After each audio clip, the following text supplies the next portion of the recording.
నమస్తే welcome to our channel. YCP హయాంలో పెద్ద ఎత్తున లిక్కర్ స్కామ్ జరిగిందన్న ఆరోపణలు వినిపిస్తున్న విషయం తెలిసిందే. దీనిపై ఇప్పటికే సిట్ దర్యాప్తు జరుగుతోంది. ఇక ఈ స్కామ్ కు సంబంధించి రోజుకొక కొత్త విషయం వెలుగులోకి వస్తుంది. తాజాగా ఈ స్కామ్ లో కీలకంగా ఉన్న రాజ్ కసిరెడ్డి బ్లాక్ మనీని వైట్ లోకి మార్చేందుకు సినిమాలు తీసినట్లు గుర్తించారు. ఈడీ ఎంటర్టైన్మెంట్స్ అనే సంస్థను నెలకొల్పి నిఖిల్ సిద్ధార్థ్ హీరోగా స్పై అనే పాన్ ఇండియా సినిమాను నిర్మించారు. తెలుగు, హిందీ, తమిళం, మలయాళం, కన్నడ భాషల్లో 2023 జూన్ 29న ఈ సినిమాను విడుదల చేశారు. దీనికి కథ కూడా రాజ్ కసిరెడ్డి సమకూర్చినట్లు టైటిల్స్ లో వేసుకున్నారు. నేతాజీ సుభాష్ చంద్రబోస్ అదృశ్యం వెనుక ఉన్న రహస్యాన్ని స్పృశిస్తూ ఓ గూఢచారి ఇతివృత్తంతో రూపొందించిన ఈ చిత్రాన్ని భారీ బడ్జెట్ తో నిర్మించారు. అయితే ఈ సినిమా ఫ్లాప్ అయింది. ఇక ఏడీ ఎంటర్టైన్మెంట్స్ సంస్థకు ఉప్పలపాటి చరణ్ తేజ్ అనే ఓ డైరెక్టర్, రచయితను సీఈఓగా పెట్టుకున్నారు. ఒకేసారి భారీగా సినిమాలు నిర్మించడం కోసం పలువురు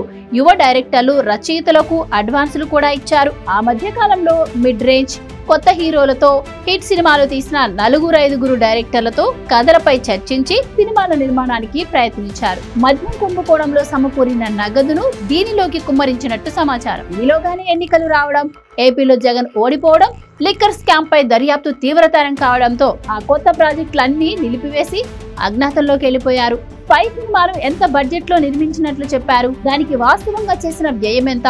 ఈ సొత్తు ఎక్కడి నుంచి సమకూరింది? ఏ రూపాల్లో చెల్లించారు?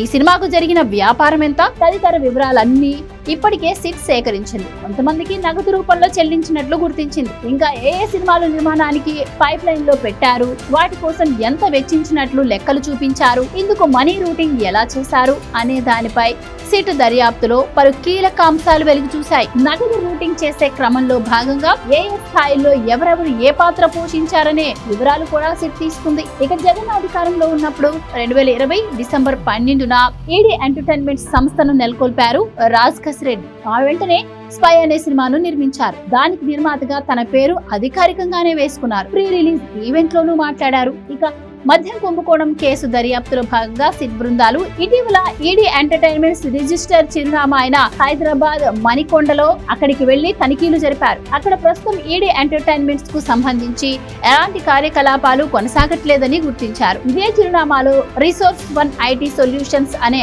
ఐటీ కంపెనీ ఉంది. దీనికి రాజ్ కసిరెడ్డి సతీమణి సోదరి పైరెడ్డి మేఘనా ప్రియదర్శిని రెడ్డి ఎండీగా, ఆమె తల్లి పైరెడ్డి సుజాత రెడ్డి డైరెక్టర్ గా ఉన్నారు. ఈ నేపథ్యంలో ఈ కంపెనీకి ఈడీ ఎంటర్టైన్మెంట్స్ కు మధ్య లావాదేవీలేమైనా సాగాయా అన్న దానిపై కూడా సిట్ బృందాలు ఆరా తీస్తున్నాయి. Please subscribe to Leo news for more videos.